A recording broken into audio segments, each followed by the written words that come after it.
புரிஞ்சுக்க. கரெக்டா இருந்தா புரட்டா. கரெக்டா? வணக்கம் தோழர்களே, இந்த வீடியோல நம்ம இன்னைக்கு என்ன பார்க்க போறோம்னா, நம்ம பசங்க எப்படியாவது முன்னேறிடணும், மேல வந்துடணுங்கிற எண்ணத்துல ஒரு சுயதொழில் ஆரம்பிப்பாங்க. ஆனா அதுல 10ல 8 தோல்வி அடையுது. அந்த தோல்விக்கான காரணம் தான் என்னன்னு நம்ம இன்னைக்கு பார்க்க போறோம். இதுல என்னோட அனுபவங்கள், நண்பர்களோட அனுபவங்கள், உறவினர்களோட அனுபவங்கள், தெரிஞ்சவங்களோட அனுபவங்கள், இதை சேர்த்து இது என் வாழ்க்கையில நடந்த மாதிரி நான் உங்களுக்கு என்னென்ன தப்பு பண்ணேன்னு சொல்ல போறேன். வீடியோவை ஸ்கிப் பண்ணாம பாருங்க. சாப்டர் 1. எதுக்காக ஏன் இப்படி செஞ்ச? தினமும் காலையில 9 மணிக்கு வேலைக்கு போயிட்டு சாயங்காலம் 5 மணிக்கு வந்து, அடுத்த நாள் காலையில 9 மணிக்கு வேலைக்கு போயிட்டு சாயங்காலம் 5 மணிக்கு வந்துட்டுன்னு நம்ம பையன் செக்கு மாடு மாதிரி தன்னை ஃபீல் பண்ணிடுவான். கூடவே சினிமாவுல ஒரு ஹீரோ சொல்லுவாரு, இட்லி கடை வைக்கிறது தான் மேம்பட்ட வாழ்க்கைன்னு. ஆனா அவரு இட்லி கடை வைக்க மாட்டாரு, போயஸ் கார்டன்ல வீடு வச்சிருப்பாரு. ஒரு பட்டிமன்ற பேச்சாளர் அம்மா சொல்லுவாங்க, பக்கோடா கடை வச்சு கோடி கோடியா சம்பாதிங்கன்னு. ஆனா அவங்க வீட்டுல யாருமே பக்கோடா கடை வச்சிருக்க மாட்டாங்க, எல்லாம் டாக்டர், இன்ஜினியர், வக்கீல்னு இருப்பாங்க. இன்னொரு சாமியார் ஒருத்தர் இருக்காரு, வேலைக்கு போறதெல்லாம் தரித்திரம் அப்படின்னு சொல்லுவாரு.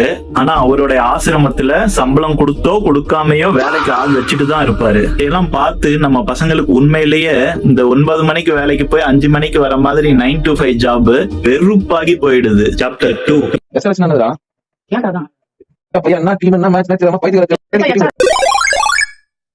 9 to 5 ஜாப் மேல வெறுப்பான மக்கள் ஏதாவது ஒரு சொந்தமா ஒரு தொழில் ஆரம்பிக்கலாம் அப்படின்னு பாப்பாங்க. அதுல முக்கியமான 2 டீ கடை, ஹோட்டல் கடை. நம்ம உதாரணத்துக்கு டீ கடையை வச்சு அனலைஸ் பண்ணுவோம். நம்ம ஃப்ரெண்ட் ஒருத்தன் இருப்பான், அவனுக்கு என்ன டீம் என்ன மேட்ச்னே தெரியாது.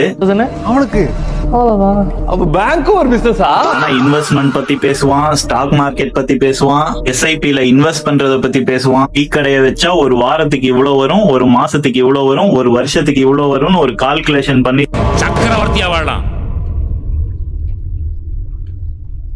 மாதிரி ஒரு கணக்கு சொல்லுவான். அதை நம்பி நம்ம டீ கடை போடுவோங்கிற ஒரு முடிவுக்கு வருவோம். சாப்டர் 3.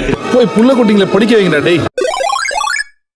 ஒரு தொழில் தொடங்கும் போது நம்ம பண்ற தப்பு என்னன்னா, காசை ஸ்பிளிட் பண்ண தெரியாம பண்றதுதான். நீங்க 9 to 5 ஜாப்ல வேலை பார்த்துட்டு இருக்கும்போது குடும்பத்துக்காக எவ்வளவு செலவு பண்ணீங்களோ அதை ஒரு வருஷத்துக்கு தேவையானது மொத்தமா எடுத்து வச்சிடணும். உதாரணத்துக்கு நீங்க குடும்பத்துக்கு 10,000 ரூபாய் செலவு பண்ணிருக்கீங்க அப்படின்னா into 12 பண்ணி அதை எடுத்து வச்சிடணும். அது போக இருக்கிறது தான் நீங்க பிசினஸுக்கு போடணும். பிசினஸ்லயுமே ஒரு வருஷத்துக்கு உங்களுக்கு லாபம் எடுக்காம தொழில் நடந்தாலுமே அதை சமாளிக்கிற அளவுக்கு பணப்புழக்கம் இருக்கணும்.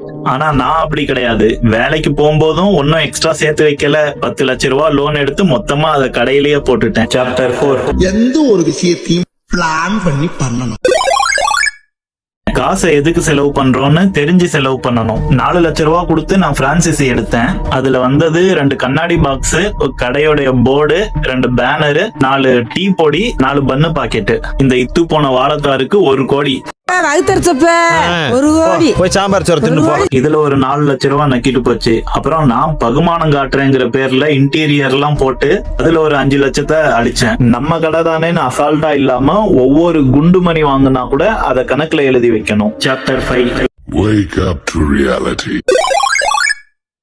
நான் வேலைக்கு போகும்போது 9 மணிக்கு போகணும்னா 8 மணிக்கு தான் எந்திரிப்பேன். ஆனா இங்க 5 மணிக்கே எந்திரிச்சு கடையை திறக்கணும். திரும்ப சாயங்காலம் 5 மணிக்கு வந்து படுத்து தூங்கிடுவேன். இங்க நைட்டு 11 மணி வரைக்கும் இருக்கணும். நீங்க கேட்கலாம், இது உங்க கடை தானே, எப்ப வேணாலும் திறந்து எப்ப வேணாலும் மூடலாம்லன்னு. உண்மைதான், கடையை எப்ப வேணாலும் திறந்து எப்ப வேணாலும் மூடிட்டு இருந்தா அப்ப அடுத்த மாசம் வாடகை என்ன தவறுதெல்லாம் வந்துருச்சுன்னா தப்பா நினைச்சுக்காதீங்க.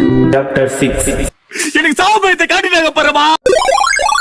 6 மாசத்துக்கு கடை அப்படி இப்படின்னு தான் போகும். வர லாபத்தை வச்சு குடும்ப செலவு பாத்தீங்கன்னா EMI காரன் செருப்பால அடிப்பான், EMI கட்டினீங்கன்னா பொண்டாட்டி செருப்பால அடிப்பா. இது ரெண்டுக்கும் நடுவுல கடையில ஒரு சரக்கும் இல்லாம கடை பல்ல இழிச்சிட்டு நின்னுட்டு இருக்கும். அப்ப போய் சொந்தக்காரங்கிட்ட தெரிஞ்சவங்கிட்டன்னு கடனை கேட்பீங்க. அப்பதான் அவனுடைய சுயரூபத்தை நீங்க பாப்பீங்க. அந்த நேரத்துலதான் உங்களுக்கு பழங்கால நினைவுகள் எல்லாம் ஞாபகத்துக்கு வரும். வேலைக்கு போனப்போ மாசம் 30ஆம் தேதி சம்பளம் வந்து டான விழுகும். எல்லா வேலைகளையும் எல்லா தேவைகளையும் முடிச்சதுக்கு அப்புறம் ஆடம்பர செலவுன்னு ஒரு 10,000 பண்ணிருப்போம். ஆனா இங்க சாப்டர் 7. முயற்சி திருவினையாக்கும், முயற்சின்மை இளமை புகுத்தி விடும்னு சொன்னார் வள்ளுவர். அப்போ ரியாலிட்டியில டீ கடை, ஹோட்டல் கடை இது எதுவுமே ஓடுறது இல்லையா ப்ரோன்னு கேட்டா, சிறப்பா ஜெகஜோதியா ஓடுற கடையெல்லாம் எக்கச்சக்கமா இருக்கு. ஆனா அந்த கடையில எல்லாம் நீங்க போய் கேட்டீங்கன்னா அவங்க ஏதோ ஒரு ஆர்வ கோளாறுல கண்டிப்பா ஓபன் பண்ணி இருக்க மாட்டாங்க. மேற்கொண்டு பெரிய கடை ஆரம்பிக்கிறவங்க கிட்ட அதிக பணம் இருந்திருக்கும். இப்ப சின்ன கடையா ஆரம்பிச்சு இப்ப பெரிய கடையா வச்சிருக்கிறவங்க கிட்ட கேளுங்க, ஒரு பொட்டு லாபம் கூட இல்லாம, கடனும் இல்லாம, வர அந்த கொஞ்சோண்டு பணத்தை மட்டும் வச்சு அந்த கடையும் டெவலப் பண்ணி இருப்பாங்க. அவங்க சாப்பிட்டுட்டு இருந்திருப்பாங்க. Chapter 8. அடி பல்லகளெல்லாம் உடைச்சு போடுவேன். படிக்க தெரிஞ்சா படி, தப்பு தப்பா படிச்சு அடி வாங்கி சாகாத. நீங்க ஆரம்பிக்க போறது ஒரு டீ கடையா காஃபி ஷாப்பாங்கிறது உங்களுக்கு புரிதல் இருக்கணும். உங்க கடையை வெளியே இருந்து பாக்குறவங்களுக்கும் அந்த புரிதலை கொடுக்கணும். டெய்லி 5 டீ 10 டீ குடிக்கிற யாரும் காஃபி ஷாப்புக்கு போக மாட்டாங்க. ரெண்டாவது தப்பு, டீயை ஏற்கனவே ப்ரிப்பேர் பண்ணி அதை பிளாஸ்க்ல போட்டு வைக்காதீங்க. அது சாதாரணமாவே கஸ்டமரை ரெண்டாவது டைம் வர வைக்காது. இவன் கடைக்கு போனா டீயில எந்த கஸ்டமைஸும் பண்ண முடியாதுன்னு நினைச்சிடுவாங்க. நம்ம மக்கள் பைக்குக்கு அடுத்தபடியா அதிக கஸ்டமைஸ் பண்றதுன்னா இந்த டீல தான். உதாரணமா, சுகர் கம்மியா டீ கிடைக்காது, இவன் கடைக்கு போனா டிகாஷன் கம்மியா டீ கிடைக்காது, இவன் கடைக்கு போனா இஞ்சி டீ கிடைக்காது, இஞ்சி டீ கேட்டா பவுடர் போட்டு தருவான், எந்த டீயை கேட்டாலும் பிளாஸ்க்ல இருந்து பாலை எடுத்து பிரான்சிசில வாங்கின பவுடரை கலந்து கொடுப்பான் அப்படிங்கிற மாதிரி ஒரு பேர் கிரியேட் ஆயிடும். சொந்த கடைன்னா லீவ் போட்டு அப்பப்போ டூர் போலாம் அப்படின்னு இந்த மாதிரி எல்லாம் ஒருபோதும் பண்ணிடாதீங்க. உங்க கடைக்கு லீவே கொடுக்காதீங்க. ஏன்னா ஒரு முறை 2 முறை வந்து பாப்பாங்க கஸ்டமர். ஒருவேளை உங்க கடை மூடியே இருக்கு அப்படின்னா 3வது முறை உங்க கடையை தேட மாட்டாங்க. மக்கள் பண்ற முக்கியமான ஒரு தப்புன்னா இந்த மாதிரி சின்ன சின்ன பிசினஸ்ல கூட பார்ட்னர்ஷிப் வைக்கிறது. பண விஷயத்துல கூட பிறந்த அண்ணன் தம்பிங்களை கூட நம்பாதீங்க. என்னோட சொந்த அனுபவத்துல இருந்து சொல்றேன், கேட்டா கேளுங்க. இந்த வீடியோ அவ்வளவுதான் நண்பர்களே. இந்த வீடியோ உங்களுக்கு பிடிச்சதா புரிஞ்சதான்னு கமெண்ட்ல சொல்லுங்க. நன்றி.